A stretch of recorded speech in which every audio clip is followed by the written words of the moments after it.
Hello everyone and welcome to a new series that I'm going to be doing here on YouTube called Valorant Basics. Now, I'm making this video and this series because I really felt that the tutorial in Valorant just doesn't have enough information in it, and it doesn't really teach you how to play the game at a semi-high level. So I wanted to go through, this is going to be a very long series. We're going to go over the basics of the basics here in episode 1 of just how to get into and play your first game. But after that, we're going to be getting into the nitty gritty, everything you need to know in terms of mechanics, in terms of game sense, in order to get yourself to be, at a pretty high level in Valorant. Now, who am I? I am Sparky Gamerdog. I am a Valorant color caster and analyst for the game, as well as I peaked around Diamond 1 in Ranked. Now, before I really get into the tutorial part, I want to go over what I expect you to have already done before you watch this video. Now, you should have already downloaded the game, downloaded Vanguard, all of the stuff you need to actually play the game on your computer. Remember that Valorant, as of this video's making, is only available on a Windows computer.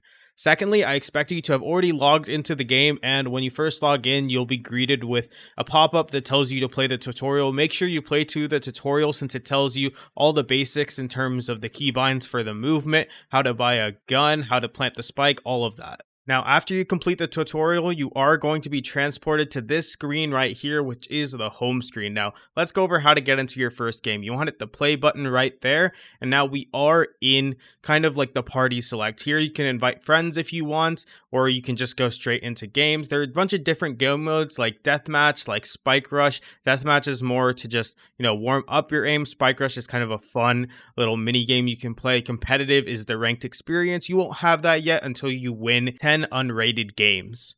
Now, in order to get into your first real game of Valorant, click on the unrated tab and make sure that's selected, and then click start at the bottom of your screen. This will put you in queue, which basically means the game is trying to find other players in order to play with you.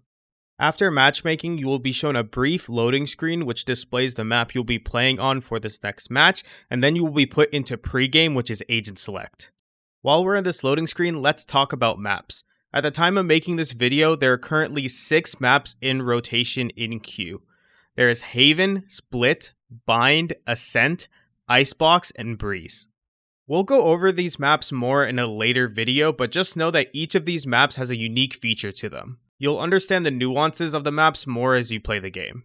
Now that you're in Agent Select, you're going to want to choose a character for you to play for the rest of the game. Each character has unique abilities, and each of the characters are separated into 4 main classes. These main classes have different roles whenever we're playing the game. Again, we'll go over these roles in much more detail in later videos, but here's a short rundown. Controllers are known to use smokes in order to block off sightlines and give your team more control over a map. Initiators are characters who use their abilities in order to set up their teammates. Duelists are the most self-sufficient of all the characters, and they use their own abilities to set themselves up for kills. Sentinels are typically known to be the support characters, and they're focused on locking down areas of the map. Feel free to pick any of the characters.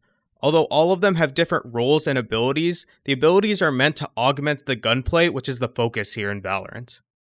After everyone has locked in their characters, you're going to be sent to another loading screen and then put into the game.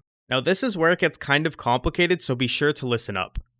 Valorant is played out across a series of rounds.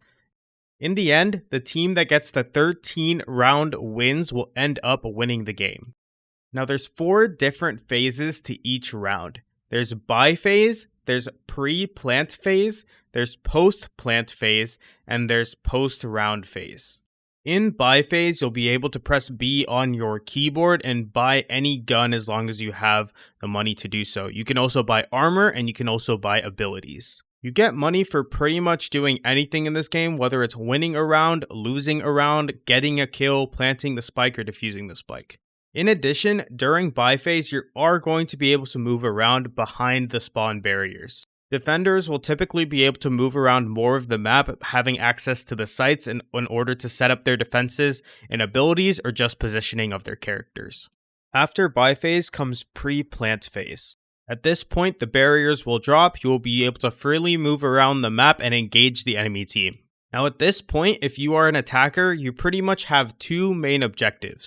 You want to either kill every single member of the defensive team, which will actually end up winning you the round, or you want to be able to get the spike down on one of the sites.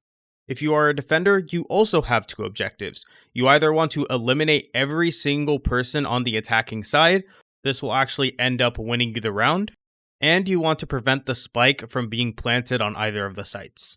If at any point during the 1 minute and 40 seconds of pre-plant phase that the spike actually ends up being planted on one of the sites, the round will then go into post-plant phase.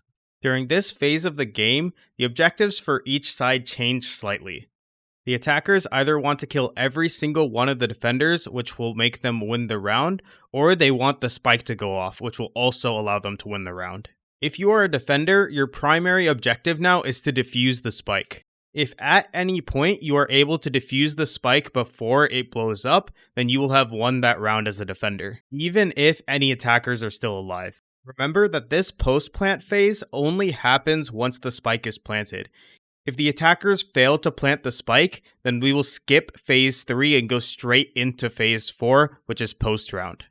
Post-round is the 6 seconds after a 1 round has been awarded to either the attackers or defenders. Not much happens here, just remember that PvP is still on. If both the attackers and defenders are still alive, both of you can still die. And that's 1 round of Valorant. Keep in mind, this will be repeated over and over again until one team has reached that 13 round win mark. At that point, the team with 13 round wins has won the entire game. And that's Valorant. Like I said before, this is probably the minimum you need to know in order to get into and play your first game without being totally confused. There's still a lot more you need to know in order to truly understand the game and get better at it, and I'm going to be making videos on those topics in the near future, so be sure to subscribe if you haven't already. That's going to do it for this video. Hop into your first Valorant game, have a great time, really fall in love with this game as I really have, and we'll see you guys in the next Valorant Basics episode.